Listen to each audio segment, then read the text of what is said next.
New to crystal grids, here's everything you need to get started. Getting into crystal grids can be overwhelming. You might be wondering exactly what you need to start making crystal grids. In this practical guide, I'm sharing my most savvy tips to help you make smart choices when investing in any new crystals. I'll also show you what crystals I would get if I was starting making crystal grids today, plus what the most useful crystal grid bases are and if you even need them.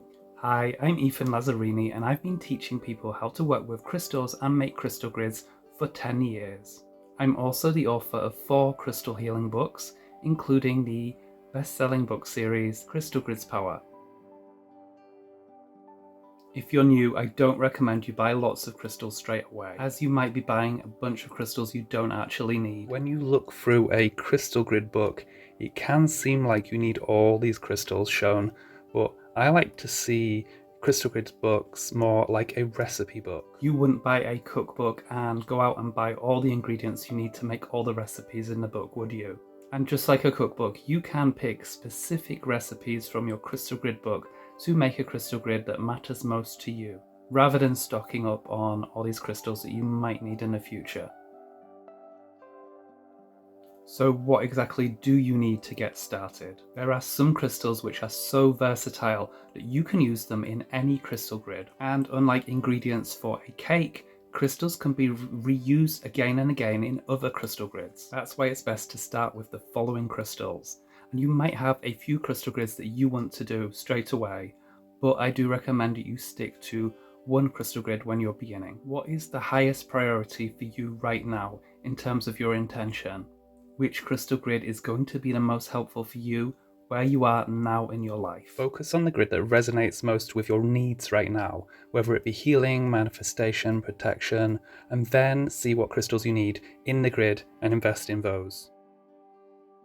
What I'm sharing with you in this video is just my way of gridding, and there are other ways to do crystal grids. Nothing is completely set in stone, and try not to overthink any of this stuff. If you've seen any of my crystal grids, you will notice that I always use some clear quartz crystals in all the grids. Clear quartz serves many purposes and will enhance the effects of any crystal grid that you make. This is why I believe clear quartz is an essential part of any crystal grid. Quartz crystals are highly programmable. Clear quartz is a very sensitive crystal. It also holds records and memories, so it helps hold the energy of your intentions. It's all-purpose, so clear quartz is unusual because it's an all-purpose crystal and it supports all types of crystal grids. It's an amplifier, so it works like a lens to amplify the energetic properties of all the crystals within your grid. It's a conduit. Quartz crystal points channel energy, so they help direct the flow of energy throughout your grid and broadcast it out into the universe. Clarity and focus. Clear quartz brings clarity and focus to your grids and your intentions. You could think of clear quartz crystals as being like the support beams of your home, or the cement that holds everything together within your crystal grid. So now you know why clear quartz is your best friend when you're getting into crystal grids. But you might be wondering exactly what type of clear quartz do you need. Although colourless and clear forms of quartz are preferred, don't worry if your crystals are not completely clear or perfect. White sections in your quartz crystals are normal, especially near the base of the stone. And you can look for quartz with a good amount of clarity, especially near the tip or the termination point. If you're going to invest in just one thing to start, this is what I'd recommend. 6, or if you can up to 12, clear quartz crystal points of roughly the same size. I'll get into the specifics of exactly what you need in a moment, but let me show you why these are such a great choice for your first crystal grids. These will be essential support stones for all your crystal grids. You can use these in any crystal grid you make because they're clear quartz. Crystal points are useful in constructing geometric patterns within your crystal grids, and these help direct the energies of your grid outwards into the universe. Without at least 6 quartz crystal points, you might struggle to make many of the crystal grids, especially the ones I share here and in my blog posts and books. So in terms of size, as a very general guide, for the average sized crystal grid, I would recommend you look for points which are about 1.5 inches or 4 centimeters. Again, okay if it's just above or just below that. And this size works perfectly with your average tumbled stone, which will make up the majority of the crystals that will be in your crystal grid. And slimmer crystals are easier to fit, and the chunky ones are much more difficult to work with. You will be losing space if you use something very thick and wide like this. The exception of this would be if you were short on space and you might want to go a bit smaller. And if you were making a large crystal grid, something that I don't actually really recommend if you are a complete beginner, you would choose larger and longer crystals. And these crystals don't need to look perfect. It's okay if they look rough, if they've got chips, inclusions of other minerals inside them is also okay. And some form of discoloration is pretty normal with these types of lower quality crystal points that you can get made of quartz. And single terminated points, which is like these, the average one with just 1 point at the end, are all you need. But you can also use double terminated crystal points like these in the exact same way. And you can also use cut and polished crystal points like these, and just be aware that it will usually be more expensive to buy these, and it's also harder to find them in groups and getting the right number of these. 1.5 inches to 2 inches in length crystal points are pretty common and easy to find. Clear quartz is not rare. It's actually one of the most, if not the most abundant crystal on the planet. As long as you're not trying to buy high quality, immaculate looking crystals, then they are still pretty affordable. Your local crystal shop, spiritual supply store, or metaphysical shop should stock some clear quartz crystal points. I've never been in a crystal shop that did not stock at least a few in a box, which is why I'm asking you to please support your local crystal shops if you have one. And being in a physical shop allows you to handpick each of the crystals as part of your crystal grid set. And here's another place you might not have considered. I have seen clear quartz crystal points being sold in museum shops, and they are also really affordable as well. And you can of course buy crystals online, and I recommend you check out Etsy, as there are a lot of crystal shops and crystal businesses on there, and gives you tons of choice around the world. Start by searching for crystal shops within your country, and professional crystal shops and websites should have good, clear photos of what they're selling. Always read the size details carefully when buying crystals, as you'll be buying these in bulk. Because you're buying online, you won't usually be able to pick each individual crystal, so just bear that in mind. Here's another tip if you're buying online, and especially if you're trying to save a bit of money. You can search on Etsy for clear quartz crystal points set, clear quartz crystal jewelry points, clear quartz crystal points wholesale, or clear quartz crystal points bulk, or clear quartz crystal points lot. If you found this video to be helpful or informative so far, could you please give it a thumbs up or share it with someone that will benefit from it too? Thank you so much. And next, you might want to invest in a medium or large standing quartz crystal point. And this is not essential, but it's definitely a super useful thing to have, especially when you're beginning. For most crystal grids, you'll need a crystal point that is placed in the center. And this is your center stone, also known as the focus stone or keystone. And this crystal acts like the heart of your grid, pulsing energy outwards. It also focuses and anchors the intention at the center of your grid. The center stone can be made of any type of crystal, and it can come in different shapes and forms, but look for these freestanding crystal points like this, as they have this flat base as well, because you want it to stand up. And hexagonal crystal points and shapes are universal, so that's why I'm recommending this shape. And this shape is great because it focuses and transmits energy, being a crystal point. And because it's clear quartz, It's an all-purpose option for a central stone, and it can be used as a substitute for any center stone used in any crystal grid you find, whether it be mine or someone else's that you make. This can be a raw crystal point that has had the base cut so it stands up, though I found those to be harder to find, or you can use one that has been carved into shape. Ones which are very kind of obviously man-made in terms of the cut are sometimes sold as generator points, and in terms of size and proportion, you're generally looking for something that will fit into your grid.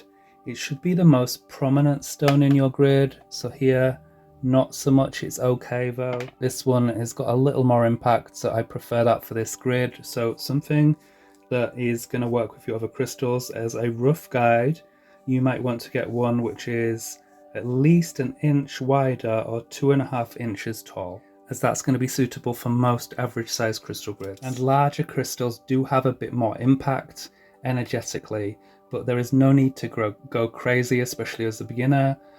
Your grid needs to look visually balanced, and it must be pleasing to the eye. So when you look at it, you know it feels and looks right, just like a piece of furniture in your home. When it's wrong or on the wrong size, you kind of get the impression. So just use your eye to decide. So it's always about the proportions and the relationships to other crystals. So what I recommend to you will work in most cases, and later on you can upgrade and get bigger crystals like this. A crystal grid activation wand is also optional, because you don't really have to use a crystal point to activate your crystal grids, and there are other methods which can be used, like the one I teach in my blog posts and in my books. But if you do want to use one to set your intention for your crystal grid, then you can use any raw crystal point, or you can use a carved crystal like this. These are sold as healing wands, crystal wands, massage wands, like this. This is perfectly okay to use as well. So as you can see, this type of crystal doesn't need to stand up. Look for something that is long rather than chunky, and it should be easy to hold. So as a guide to size, I would look for a crystal that is maybe around the length of the palm of your hand. That could be a good guide, but it really is quite personal. You don't want something tiny or small. It needs to be bigger than any crystal in your grid, really. And if you're feeling fancy, you could use a Lemurian seed crystal. Again, don't recommend for beginners, because I know some of you have these at home and you're not using your Lemurians for anything practical. This is a great way to use a Lemurian seed crystal, as this is actually just a form of quartz. And these are rare and expensive, and I'm not in any way suggesting you need to go out and buy one. So I'm mentioning this as a lot of you do have these points already, if you're someone who already has a lot of crystals. And I do personally also use this Lemurian seed crystal to activate my crystal grids. I do this because I love the energy of this type of crystal, and I want to use it for something and actually do more than just being set in a drawer somewhere. Again, you don't need to go wild on a shopping spree to get every type of crystal grid base available. In most cases, you can actually place your crystals directly onto any flat surface. The benefit of a template or a crystal grid base is that it helps you position those crystals on the geometric pattern. The cheapest way you can do this is just printing off crystal grid templates like these ones that come with my books. And you can also use card to print them on, get them laminated, and so they will last you much longer. And you can also design your own on your own computer and draw them if you prefer to do that. Otherwise, crystal grid cloths, metal and wooden bases, sometimes called crystal grid boards, are now becoming much easier to find online, and these copper ones are the most expensive. In fact, any metal, but particularly copper, they get very pricey. Cloths are probably most inexpensive, and I prefer the boards because they are just much easier and more portable, so I can move my grid around once I've done it. If I need to move it from a surface to another, all the crystals stay on there, whereas when I use a cloth I have to remove them all. Of course, metal's the same as well. If you want to invest in a crystal grid cloth or base of any kind, then I would recommend you start with the flower of life symbol, and it's the most common sacred geometry shape that you will see used in crystal grids. And this is because it's a universal symbol and can be used for any intention. And I have a whole video on the history and the meaning of the flower of life, which will help you understand the meaning before you use it if you want to. And check that out if you haven't seen it yet. And the other two symbols you could invest in would be this one, which is the seed of life. And this often gets confused with flower of life. It is related, but it has less circles in it. So just have a look at how that looks, because people will often sell this as a flower of life, and it is not the flower of life. And it's very popular as well. And the other one would be Metatron's cube, this symbol here. So all three of those are hexagonal, so they're going to work with your 6 or 12 clear quartz crystals really well. So let me know if you want me to go into more detail about these symbols in relation to crystal grids in the future. And you can of course make your own crystal grid bases from wood if you've got the tools, the know-how, or you know someone maybe who can etch wood for you. A few crystal shops are now selling crystal grid bases, but if your local crystal shop does not, then try Etsy. There is a lot of choice on here, so just be sure to check out the sizes. Many people are selling tiny little crystal grids that look pretty in the photos but are not practical at all. So you want to be looking for something around 7 to 9 inches wide. I think that's kind of ideal for most grids, gives you enough space. You don't have to buy special tiny stones to fit on there. If you found this video to be helpful, please like and subscribe, and let me know of any questions you have about crystal grids in the comments, or something you want me to cover about this topic in the future. And if you want more in-depth guidance and a step-by-step guide to everything you need to know to start making your own crystal grids, then check out my book series, Crystal Grids Power, Book 1 and Book 2, and I've included some links in the description. And if you want to just learn a bit more about what exactly a crystal grid is and what it is not, or a bit more about exactly how they work, I have a video all about that is appearing on screen now. If you'd like to know how to make a really simple healing crystal grid, or just watch a tutorial of me putting a grid together, I have a tutorial video that you can watch that is also appearing on screen now.